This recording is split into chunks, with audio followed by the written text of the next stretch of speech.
17 साल की रोडा विलियम्स की आंखों में आसमान बसता था। वो एस्ट्रोफिजिक्स की एक ब्रिलियंट स्टूडेंट थी।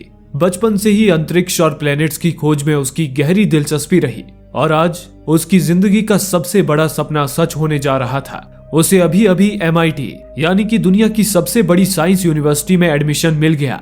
उसका फ्यूचर उसके सामने एक लॉन्च पैड की तरह तैयार था, बस एक उड़ान बाकी थी। दोस्तों के साथ अपनी इसी कामयाबी का जश्न मनाकर हल्के नशे और बेहिसाब खुशी में डूबी रोडा अपनी कार से घर के लिए निकली। इसी दौरान कार की रेडियो पर चल रहे एक ब्रेकिंग न्यूज ने उसका ध्यान आकर्षित कर लिया। बताया जा रहा था कि आसमान में अचानक एक प्लेनेट दिखाई दिया है। साइंटिस्ट्स का मानना है कि वो प्लेनेट बिल्कुल धरती जैसा है, वही समंदर, वही बादल, वही नीला रंग और सबसे खास बात कि उसे नंगी आंखों से भी आसमान में देखा जा सकता है। रोडा की दिल की धड़कनें तेज हो गई। उसकी नजरें सड़क छोड़कर आसमान को टटोलने लगी और तभी उसे वो दिख गया, एक छोटा सा खूबसूरत नीला डॉट जो अंधेरे आसमान में किसी हीरे की तरह चमक रहा था। वो उस नजारे में इस कदर खो गई कि उसे लगा वो बस हाथ बढ़ाकर उसे छू लेगी, पर वो भूल गई थी कि सितारों को छूने की कोशिश में अक्सर पांव जमीन से उठ जाते हैं। सिर्फ एक पल की लापरवाही ने सब कुछ तबाह कर दिया। उसकी कार एक ट्रैफिक सिग्नल पर खड़ी गाड़ी से जा टकराई। उस गाड़ी में एक खुशहाल परिवार था, जॉन बरोज, उनकी प्रेग्नेंट पत्नी और उनका 5 साल का बेटा। इस हादसे में जॉन की पत्नी और बच्चे की मौत हो गई और जॉन कोमा में चला गया।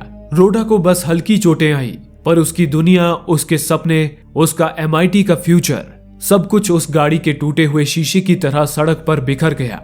हालांकि वो नाबालिग थी, इसलिए कानूनी तौर पर उसका नाम इस गुनाह से कभी नहीं जुड़ा, लेकिन उसकी जिंदगी के अगले 4 साल एक जुवेनाइल डिटेंशन सेंटर यानी कि बाल सुधार गृह की दीवारों के बीच कैद हो गए।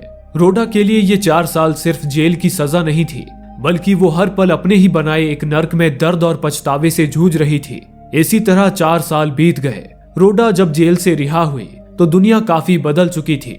आसमान में वो नीला डॉट, जिसे साइंटिस्ट्स धरती से मिलता जुलता ग्रह बता रहे थे, आश्चर्यजनक रूप से अब धरती के बेहद करीब आ चुका था। वो हूबहू पृथ्वी की एक मिरर इमेज थी।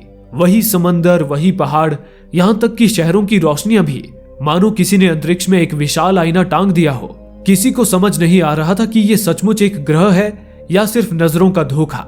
और सवाल कई थे, जैसे ये दूसरा अर्थ अचानक आया कहां से, और ये हमारे सोलर सिस्टम और पृथ्वी की ग्रेविटी को प्रभावित क्यों नहीं कर रहा।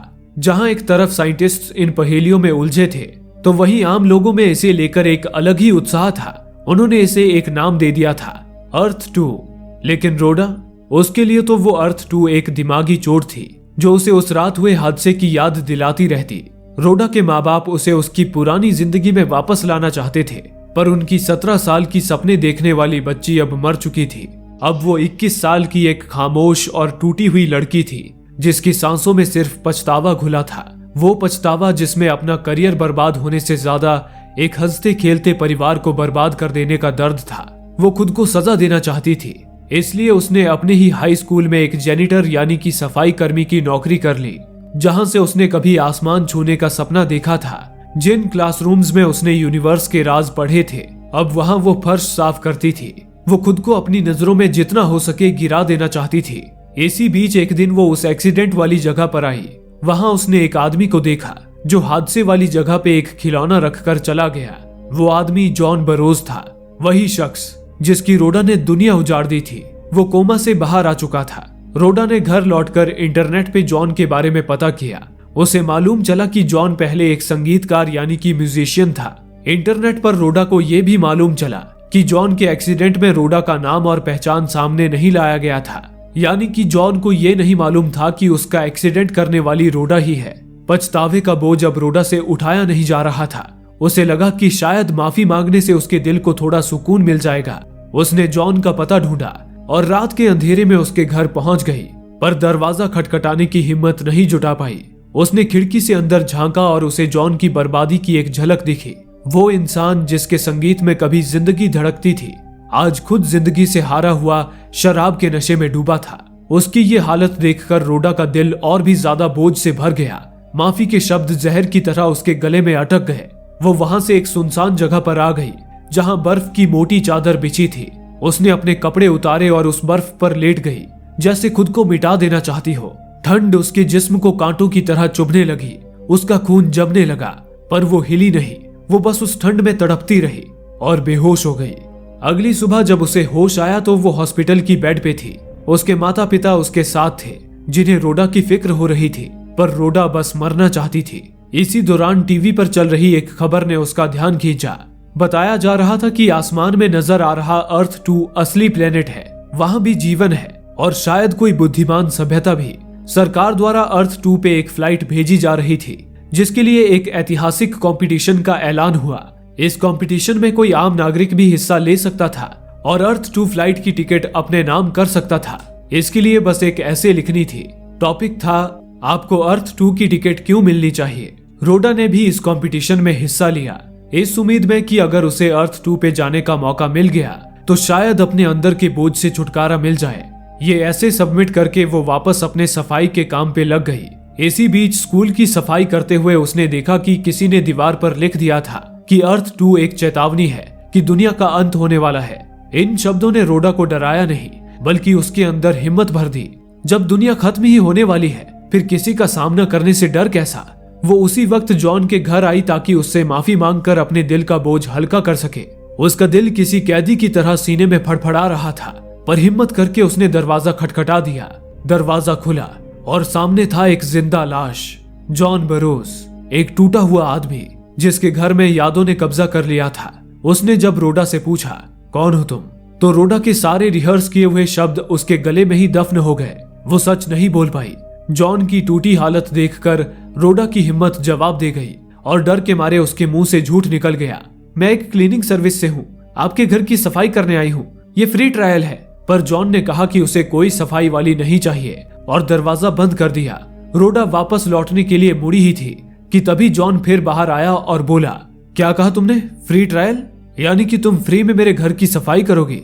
रोडा ने घबराकर हाँ कह दिया। जॉन ने उसे तुरंत अंदर बुला लिया। जॉन की जिंदगी की तरह उसका सारा घर भी बिखरा पड़ा था। शराब की बोतलों का अंदर जमावड़ा लगा था। रोडा खुद को सफाई वाली बताकर फंस गई थी। जॉन की नजरों से बचकर वो वहां से भागना चाहती थी, लेकिन जब वो दरवाजे के पास आई तो उसे एहसास हुआ कि आज अगर वो यहाँ से चली गई तो दोबारा जॉन को अपना चेहरा नहीं दिखा पाएगी। माफी मांगने की तो उसमें हिम्मत नहीं थी। कम से कम जॉन की मदद करके थोड़ा सुकून मिल जाए, इस उम्मीद में वो उसके घर की सफाई करने लगी। उसने शाम तक पूरा घर साफ कर दिया और फिर वहां से जाने लगी, लेकिन जॉन ने उसे रोका। जॉन को रोडा का काम पसंद आया था। उसने कहा कि उसने रोडा को काम पर रख लिया है और उसे अगले हफ्ते फिर सफाई करने के लिए बुलाया। रोडा मना नहीं कर पाई और घर आ गई।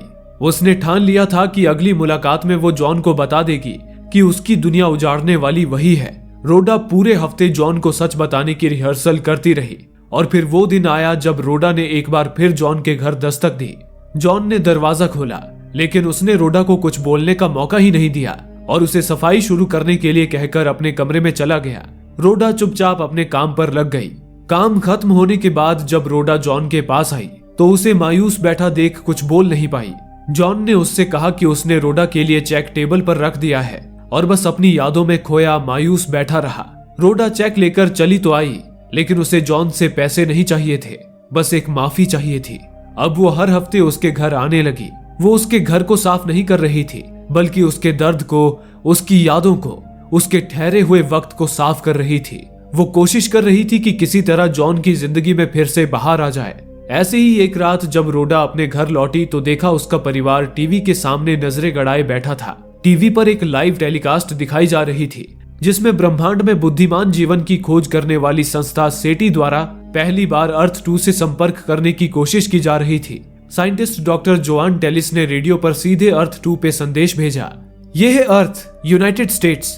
मैं हूं डॉक्टर जोआन टेलिस, सेटी से। क्या आप मुझे सुन पा रहे हैं? पूरी दुनिया अपना दिल थामे दूसरी ओर से जवाब आने का इंतजार करने लगी, लेकिन दूसरी तरफ से कोई जवाब नहीं आया। डॉक्टर जोआन ने अपने शब्द फिर दोहराए। मैं फिर कह रही हूँ, डॉक्टर जोआन टेलिस, सेटी, यूनाइटेड स्टेट्स, पृथ्वी। क्या कोई मुझे सुन पा रहा है? तभी अचानक दूसरी तरफ से एक टूटी फूटी सी आवाज आई। हाँ, हम सुन रहे हैं। डॉक्टर जोआन सकपका गई। एक पल को पूरे स्टेशन में सन्नाटा पसर गया, लेकिन फिर दूसरी ओर से एक और बार आवाज आई। मैं डॉक्टर जोआन टेलिस हूँ, क्या कोई मुझे सुन पा रहा है? डॉक्टर जोआन शांत हो गई। उसे लगा कि शायद उसकी ही आवाज रिपीट होकर वापस आ रही है। उसने अपने असिस्टेंट से चैनल चेंज करने को कहा, लेकिन तभी फिर से आवाज आई, हेलो हेलो, मेरा नाम जोआन टेलिस है, मैं सिटी की डायरेक्टर हूँ, कैलिफोर्निया के माउंटेन व्यू से बात कर रही हूँ। इन शब्दों ने डॉक्टर जोआन के साथ साथ दुनिया भर के लोगों के होश उड़ा दिए। डॉक्टर जोआन की आवाज रिपीट नहीं हो रही थी, बल्कि ये जवाब अर्थ 2 से आया था। कोई औरत डॉक्टर जोआन की ही आवाज में उसी का नाम लेकर बात कर रही थी। डॉक्टर जोआन ने अपने भावनाओं पे काबू किया और उससे पूछा, ठीक है तो डॉक्टर जोआन टेलिस, क्या तुम अपना डेट ऑफ बर्थ बता सकती हो? दूसरी ओर से आवाज आई, 7 मई 1954, और मेरा जन्म माउंट प्लीजेंट न्यूयॉर्क के रॉबिन्सन होप हॉस्पिटल में हुआ था। डॉक्टर की हैरानी का अब ठिकाना नहीं रहा, क्योंकि उसकी भी जन्म तिथि और जन्म स्थल वही था।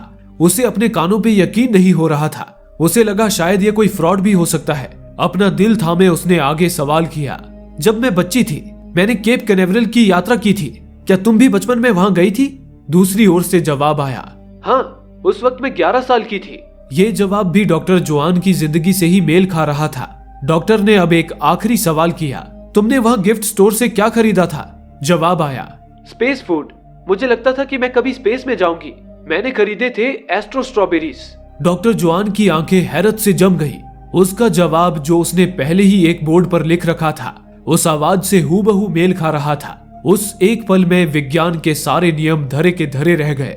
इसका मतलब यही था कि अर्थ 2 हमारी दुनिया का एक आईना था, एक ऐसी दुनिया जहां हर इंसान की एक परछाई मौजूद थी, जहां इतिहास और भविष्य की लकीरें भी हूबहू एक जैसी थी। इसलिए डॉक्टर जोआन ने जब उनसे बात करने की कोशिश की, तो उसी वक्त अर्थ 2 की डॉक्टर जोआन ने भी पृथ्वी से संपर्क किया। इस एक खुलासे ने पूरी मानव जाति को खुद से सवाल पूछने पर मजबूर कर दिया। सवाल कि अगर मैं वहां भी हूं, तो क्या वो वाला मैं मुझसे बेहतर है, या फिर उसने भी वही गलतियां की होंगी जो मैंने की? क्या मैं उससे मिलकर अपने अतीत को बदल सकता हूं? ये सवाल अब हर किसी के जहन में गूंज रहे थे, और रोडा के मन में तो ये एक तूफान की तरह उठ रहे थे। अगले दिन जब वो जॉन के घर पहुंची, तो उसने देखा कि जॉन भी अपनी दूरबीन से अर्थ 2 को निहार रहा था। वो भी हैरान था, ये सोचकर कि उस दूसरी दुनिया में भी एक जॉन होगा, जो शायद ठीक इसी पल उसे देख रहा होगा। जॉन ने रोडा को भी अर्थ 2 की खूबसूरती निहारने को कहा। उसे रोडा का साथ अब अच्छा लगने लगा था। धीरे धीरे वे दोनों एक दूसरे से काफी घुल मिल गए थे। वो देर तक एक दूसरे से बातें करते, गेम्स खेलते, और जॉन कई बार रोडा को घर छोड़ने भी आया करता। रोडा अब कभी जॉन को अकेला महसूस नहीं होने देती थी। इसी दौरान एक दिन रोडा ने बातों बातों में जॉन को बताया कि उसने भी टिकट टू अर्थ 2 कंपटीशन में पार्टिसिपेट किया है।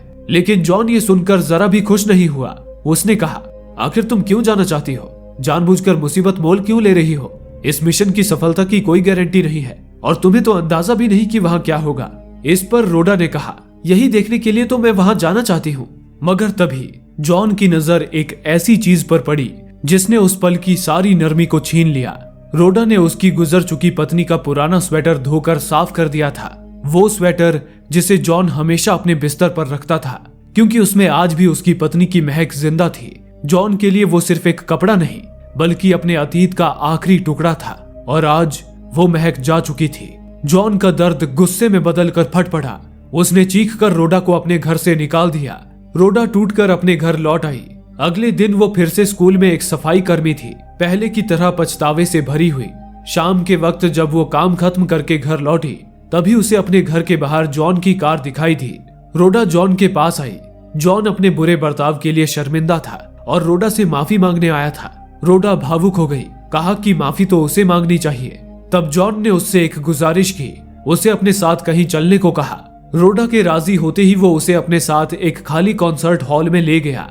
वहां उस बड़े से हॉल के सन्नाटे में जॉन ने वायलिन की एक धुन बजाई। वो धुन सिर्फ संगीत नहीं थी, वो उसके सारे अनकहे जज्बात थे, उसका दर्द, उसका अफसोस, और वो नई उम्मीद जो रोडा ने उसे दी थी। उस धुन ने वो सब कह दिया जो जॉन की जुबान कभी नहीं कह पाई थी। जॉन रोडा से प्यार करने लगा था। उस रात दोनों एक दूसरे की बाहों में समा गए। जॉन को खुशी देकर रोडा का दिल हल्का हो गया था। अगली सुबह वो खुशी खुशी अपने घर आई। तभी एक और खुशखबरी ने उसके दरवाजे पे दस्तक दी, जिसे सुनकर उसकी आंखें नम हो गई। उसने टिकट टू अर्थ 2 कॉन्टेस्ट जीत लिया था और टिकट उसके घर पहुंच चुकी थी। वो अर्थ 2 में जाने वाली पहली इंसान बनने जा रही थी। रोडा बहुत खुश थी। सितारों को छूने का उसका सपना पूरा होने जा रहा था। अपनी इस खुशी को जॉन के साथ बांटने वो उसके घर आई। जब उसने धड़कते दिल से जॉन को बताया कि उसने अर्थ 2 की टिकट जीत ली है तो जॉन के चेहरे पर एक पल के लिए खामोशी छा गई। ये खुशी नहीं, एक झटका था। वो रोडा से प्यार करने लगा था, उसके साथ अपनी टूटी हुई जिंदगी को फिर से जोड़ने के सपने देखने लगा था और अब रोडा उसे छोड़कर जा रही थी। फिर भी उसने चेहरे पर एक झूठी मुस्कान सजाई और उसकी जीत का जश्न मनाने लगा। उसने अपने हाथों से रोडा के लिए डिनर बनाया, पर उस जश्न में खुशी कम और बिछड़ने का डर ज्यादा था। आखिरकार जॉन के सब्र का बांध टूट गया। उसने रोडा का हाथ पकड़कर कहा, रोडा मत जाओ प्लीज, मैं जिंदगी में फिर से अकेला रह जाऊंगा। रोडा फिर भी जाना चाहती थी। वो जॉन को समझाने लगी कि वो यहाँ नहीं रह सकती, पर जॉन रोडा के आगे गिड़गिड़ाने लगा। जॉन की आंखों में वो दर्द देखकर रोडा का दिल बैठ गया। उसने कहा, ठीक है मैं रुक जाऊंगी, लेकिन उससे पहले तुम्हें एक कहानी सुननी होगी। अगर वो सुनने के बाद भी तुम चाहोगी कि मैं तुम्हारे साथ रहूं, तो मैं तुम्हें छोड़कर कभी नहीं जाऊंगी। और फिर रोडा ने अपने सीने में दबे उस जख्म को कुरेदना शुरू किया जिसे वो 4 साल से छुपा रही थी। उसने एक कहानी के जरिए जॉन को अपनी सच्चाई बताई कि कैसे एक लड़की आसमान में एक नीला डॉट देखकर खो गई थी और उससे एक ऐसी गलती हो गई जो शायद माफी के भी लायक नहीं है। कहानी खत्म होते ही कमरे में एक भयानक सन्नाटा पसर गया, जैसे वक्त वहीं थम गया हो। जॉन के चेहरे के भाव बदलने लगे, प्यार नफरत में तब्दील हुआ और हमदर्दी गुस्से में। जिस औरत को वो अपनी जिंदगी में लौटा हुआ सुकून समझ रहा था, वो तो उसकी जिंदगी का सबसे बड़ा तूफान थी। जॉन अपना आपा खो बैठा और गुस्से से चीखते हुए रोडा को अपने घर से, अपनी जिंदगी से हमेशा के लिए निकाल बाहर किया। झूठ की बुनियाद पर बना उनका रिश्ता एक पल में ही हमेशा के लिए बिखर कर रह गया। जॉन की दुनिया से निकाली जा चुकी रोडा जब आंसुओं में डूबी अपने घर पहुंची तो दरवाजे पर एक और तूफान उसका इंतजार कर रहा था। उसके घर के बाहर मीडिया और रिपोर्टर्स का हुजूम था। कैमरों की चकाचौंध और सवालों की बौछार ने उसे घेर लिया। दुनिया भर में यह खबर आग की तरह फैल चुकी थी कि अर्थ 2 जाने वाली पहली इंसान वो होगी। कई अमीर लोग उसे उस टिकट के लिए अरबों रुपए देने के लिए तैयार थे, पर अब रोडा के लिए वो टिकट किसी सपने के सच होने जैसा नहीं था, बल्कि इस जहन्नुम बन चुकी जिंदगी से भागने का एकमात्र रास्ता था। और वो इस मौके को किसी भी कीमत पर गंवाना नहीं चाहती थी। वो जाने की तैयारी कर रही थी, इस दुनिया से अपने सारे रिश्ते समेटकर हमेशा के लिए। तभी कमरे में चल रहे टीवी से आती एक आवाज ने उसे रोक दिया। एक जाने माने एस्ट्रोफिजिसिस्ट डॉक्टर रिचर्ड एक नई थ्योरी के बारे में बता रहे थे, जिसका नाम था द ब्रोकन मिरर थ्योरी।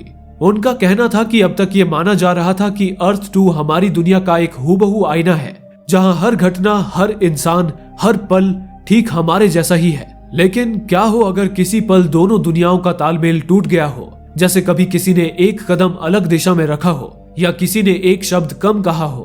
वो छोटा सा फर्क भी धीरे धीरे पूरी टाइमलाइन बदल सकता है और तब उस दुनिया में होने वाली सभी घटनाएं बिल्कुल अलग होने लगेंगी। ये शब्द रोडा के जहन में किसी धमाके की तरह गूंजे।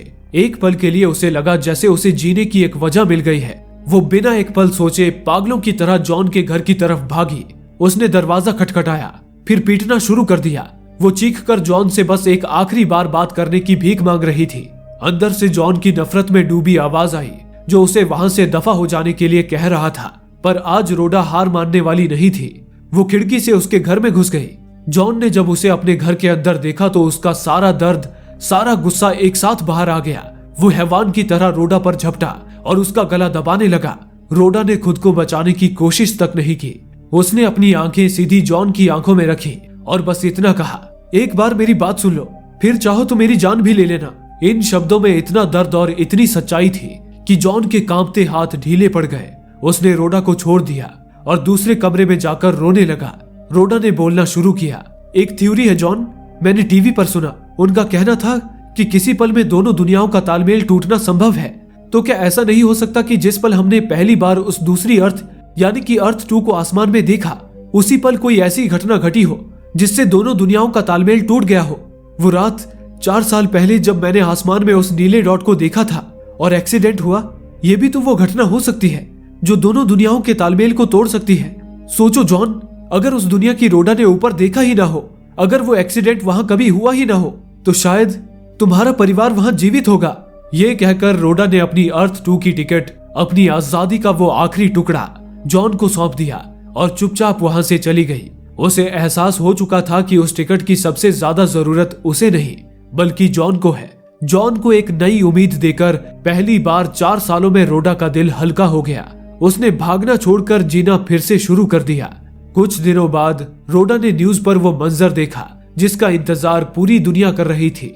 जॉन की फ्लाइट का लॉन्च। स्क्रीन पर जॉन का चेहरा था जिस पर सालों बाद एक सच्ची मुस्कान थी, उम्मीद और एक नए कल की मुस्कान। उसकी वो खुशी देखकर रोडा के जख्मों पर भी जैसे मरहम लग गया। उसका प्रायश्चित पूरा हो गया। 4 महीने गुजर गए। रोडा ने अपनी टूटी हुई जिंदगी के टुकड़ों को समेटकर जीना सीख लिया था।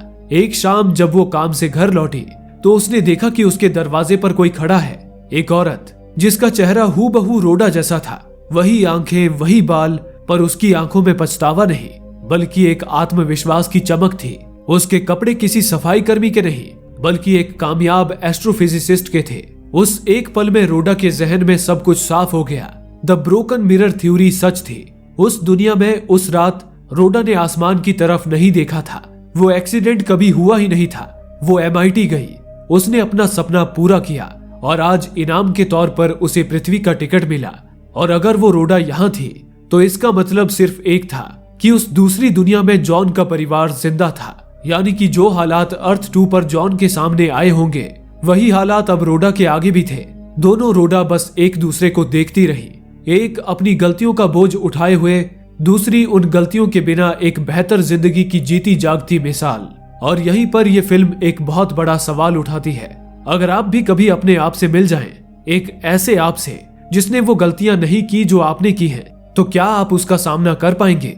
इसका जवाब शायद किसी के पास नहीं है और इसीलिए हमारी सोच की तरह ये फिल्म भी यहीं खत्म हो जाती है। दोस्तों, उम्मीद है दिल को छू जाने वाली ये कहानी आपको जरूर पसंद आई होगी। ऐसे ही सोलफुल फिल्मों की कहानी देखते रहने के लिए कृपया वीडियो को लाइक और चैनल को सब्सक्राइब कीजिए और आगे आने वाली कोई भी वीडियो आपसे मिस न हो, इसलिए बेल आइकन को भी प्रेस कर लीजिए। जल्द ही मिलेंगे एक और मजेदार फिल्म की कहानी के साथ। तब तक के लिए धन्यवाद।